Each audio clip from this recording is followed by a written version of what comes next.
رسول اللہ صلی اللہ علیہ وسلم نے فرمایا جمعہ کے دن اور جمعے کی رات کو کثرت سے مجھ پر درود پڑا کرو، بس جو آدمی مجھ پر ایک دفعہ درود بھیجے گا اللہ اس پر 10 رحمتیں نازل کرے گا۔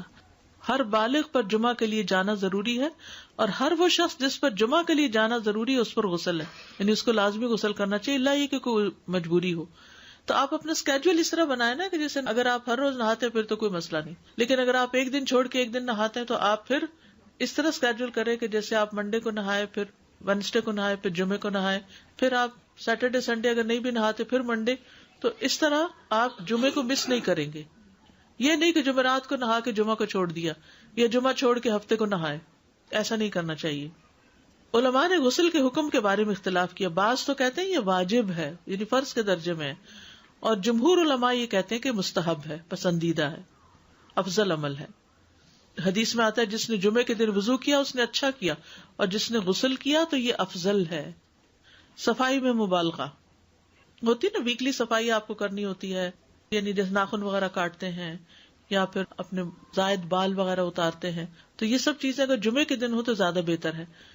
نبی صلی اللہ علیہ وسلم نے فرمایا جو شخص جمعے کے دن اچھی طرح غسل کرے، اچھی طرح سنوار کر وضو کرے، اپنے بہترین لباس میں سے پہنے، یعنی جمعے کے دن باقی دنوں کی نسبت اچھا لباس پہنے، اللہ نے اس کی قسمت میں گھر والوں کی جو خوشبو لکھی ہو وہ لگا لے، یعنی گھر میں جو بھی خوشبو ہے، پھر جمعہ پڑھنے آئے تو لغو کام نہ کرے، 2 آدمیوں کے درمیان جدائی نہ کرے، یعنی 2 لوگ بیٹھے ان کے بیچ میں گھس کے بیٹھ جائے۔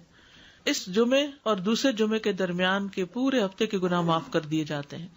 پھر مسواک کرنا، جمعے کی سنتیں بتاتے ہوئے آپ نے فرمایا اور تم پر مسواک کرنا لازم ہے۔ اچھا لباس پہننا، نبی صلی اللہ علیہ وسلم نے فرمایا اگر ممکن ہو تو جمعہ کے لیے اپنے کام کاج کے کپڑوں کے علاوہ 2 کپڑے اور بنا رکھنے میں کیا حرج ہے، اسپیشل ڈریس رکھے جو جمعے کو ہی پہن لیں۔ خوشبو لگانا، یعنی خوشبو لگائے، حدیث میں آتا ہے چاہے وہ عورت کی خوشبو سے ہو، یعنی آپ کی اپنی نہیں، بیوی کی خوشبو پڑی ہو وہی لگا لو، لیکن لگاؤ۔ عمر بن دینار کہتے ہیں انہوں نے جابر رضی اللہ عنہ کو کہتے ہوئے سنا کہ ایک شخص جمعہ کے دن مسجد میں داخل ہوا اس حال میں کہ نبی صلی اللہ علیہ وسلم خطبہ دے رہے تھے، تو آپ نے فرمایا کیا تم نے نماز پڑھی؟ اس نے کہا نہیں، تو آپ نے فرمایا کھڑے ہو 2 رکعتیں پڑھو۔ اب یہ بڑا اہم مسئلہ ہے، مسجد میں داخل ہو چاہے خطبہ ہو رہا ہو 2 رکعت پڑھے بغیر نہ بیٹھو، ٹھیک ہے؟ اور یہ کیا ہے؟ دراصل تحیت المسجد، یہ جمعے کی سنتیں نہیں ہیں، یہ کیا ہے؟ تحیت المسجد ہے، اور مختصر پڑھی جائیں، یعنی امام جب خطبہ دے رہا ہو تو چاہیے کہ 2 رکعتیں پڑھے اور دونوں میں اختصار کرے۔ نماز سے قبل ہلکا بنانے کی ممانعت، مثلا آپ جلدی چلے گئے تو یہ نہیں کہ ایک گروپ بنا کے آپس میں گپ شپ شروع کر دیں، نہیں، سیدھے ہی لائنوں میں بیٹھیے۔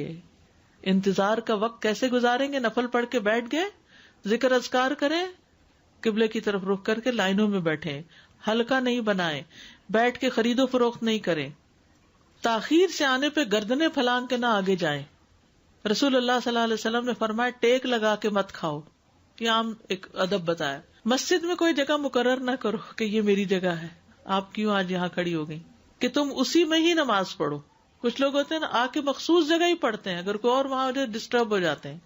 اور جمعہ کے دن لوگوں کی گردنیں نہ پھلانگو، ورنہ اللہ تمہیں قیامت کے دن لوگوں کے لیے پل بنا دے گا، کیونکہ بہت اذیت کی بات ہے نا، آپ بیٹھے ہیں لوگ باقاعدہ بعض اوقات کندھوں پہ ہاتھ رکھ کے اس کو تنگ کر اس کو تنگ کر، تو یہ نہیں کرنا چاہیے۔ جب لوگ مسجد آئے تو پہلی صف میں بیٹھیں، یعنی پہلی چھوڑ کے آخری میں بیٹھ جائیں اور پھر لوگ ان کی گردنیں پھلانگتے رہیں، دوسروں کے لیے فتنہ بننا، کسی کو اس کی جگہ سے نہ اٹھانا۔ جابر رضی اللہ عنہ نبی صلی اللہ علیہ وسلم سے روایت کرتے ہیں، آپ نے فرمایا تم میں سے کوئی شخص جمعہ کے دن اپنے بھائی کو کھڑا نہ کرے کہ پھر دوسری طرف سے آ کر اس کی جگہ پہ خود بیٹھ جائے، بلکہ جو آئے وہ کہے جگہ کشادہ کرو، بھائی ہمارے لیے بھی جگہ بناؤ، یہ کہے۔ خطبہ جمعہ اور اس کے آداب، خطبہ جمعہ کی اہمیت، جب اذان ہو جائے تو کیا کرے انسان؟ مسجد کی طرف دوڑ پڑے۔ تو مسجد میں جماعت تو نہیں ہو رہی ہوگی، پہلے کیا ہو رہا ہوگا؟ خطبہ ہو رہا ہوگا۔ خاموشی سے خطبہ سننا، یعنی بات نہیں کرنی چاہیے، کوئی اہم بات بھی نہیں پوچھنی چاہیے۔ ابن مسعود سے روایت ہے کہ انہوں نے ابی ابن کعب سے قرآن کی کسی آیت کے بارے میں سوال کیا جبکہ اللہ کے نبی خطبہ دے رہے تھے، تو انہوں نے اعراض کیا اور کوئی جواب نہ دیا۔ پھر جب آپ نے نماز پڑھائی تو ابی کہنے لگے تمہارا جمعہ ہی نہیں ہوا۔ تو ابن مسعود نے رسول اللہ صلی اللہ علیہ وسلم سے پوچھا تو آپ نے فرمایا ابی نے سچ کہا، کوئی بات کرنے کی اجازت نہیں. یہ کہنے کی بھی کہ چپ ہو جاؤ یہ بھی اجازت نہیں. عبداللہ بن مسعود کہتے کہ جب امام جمعہ کے لیے آ گیا پھر تمہارا اپنے ساتھی سے یہ کہنا کہ خاموش رہو لغویت کے لیے کافی ہے. یہ بھی لغو بات ہے. کوئی لغو حرکت نہ کرنا، کنکریوں سے نہ کھیلنا، فون سے نہیں کھیلنا، میسجز چیک نہیں کرنا، انگلیوں میں انگلیاں ڈال کے پٹاخے نہیں بجانا، گوٹ مار کے نہیں بیٹھنا. گوٹ مار کے کیسے بیٹھتے ہیں؟ گھٹنے اوپر کر کے اور یوں ایسے گھٹنوں کے گرد ہاتھ ڈال کے. کئی دفعہ ایسے نظر آتا ہے کہ خطبے میں لوگ اس طرح بیٹھے ہوتے ہیں کیونکہ پتہ نہیں ہے. یعنی آپ چوکڑی مار سکتے ہیں. آپ سب سے افضل پوزیشن تو یہ ہے کہ جیسے نماز کے اتحیات میں ہم بیٹھتے ہیں، لیکن کچھ لوگ اس طرح بیٹھ نہیں سکتے. چلے کرسی بھی بیٹھ جائیں. اگر کرسی نہیں ہے نیچے بیٹھے ہیں تو چوکڑی مار کے بیٹھ جائیں، مگر ٹانگیں اس طرح پیٹ کے ساتھ لگا کے گھٹنوں پہ ہاتھ کو بل دے کے اس طرح نہیں بیٹھے. فرض کے بعد 2 رکعت پڑھنا. عبداللہ بن عمر سے روایت ہے انہوں نے رسول اللہ صلی اللہ علیہ وسلم کی نفل نماز کو بیان کیا اور کہا کہ آپ جمعے کے بعد کوئی نفل نماز نہیں پڑھتے تھے حتیٰ کہ واپس تشریف لے جاتے، پھر اپنے گھر میں 2 رکعت پڑھتے تھے. اب جو لوگ گھر نہیں جاتے تو پھر وہیں پر وہ پڑھ لیتے ہیں، ورنہ آپ صلی اللہ علیہ وسلم اپنی سنتیں وغیرہ گھر میں پڑھتے تھے. اور اسی طرح 4 بھی پڑھی جا سکتی، 2 بھی ہیں 4 بھی ہیں. آپ صلی اللہ علیہ وسلم نے فرمایا جب تم میں سے کوئی جمعہ پڑھ چکے تو اس کے بعد 4 رکعتیں پڑھے. یہ آپ کا حکم ہے.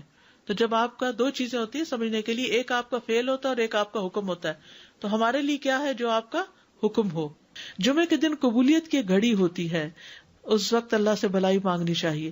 رسول اللہ صلی اللہ علیہ وسلم نے فرمایا جمعے کے دن میں ایک گھڑی ایسی ہے کہ کوئی مسلمان اللہ سے کسی خیر کا سوال کرتے ہوئے اس کی موافقت نہیں کرتا مگر اللہ اسے وہی خیر عطا کر دیتا ہے.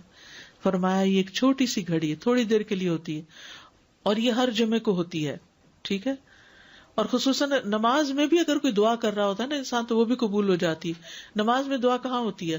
شروع میں ہوتی ہے، رکوع میں ہوتی ہے، سجدے میں ہوتی ہے، تشہد میں ہوتی ہیں.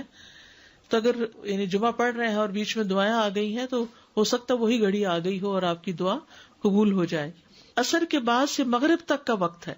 انس بن مالک سے روایت ہے کہ نبی صلی اللہ علیہ وسلم نے فرمایا جمعہ کے دن اس گھڑی کو جس میں دعا کی قبولیت کی امید کی جاتی ہے عصر سے لے کر سورج ڈوبنے تک کے درمیان تلاش کرو، اور دن کی آخری گھڑی ہے. تو اللہ سبحانہ و تعالی ہمیں اس دن کی برکتوں سے فائدہ اٹھانے کی توفیق عطا فرمائے.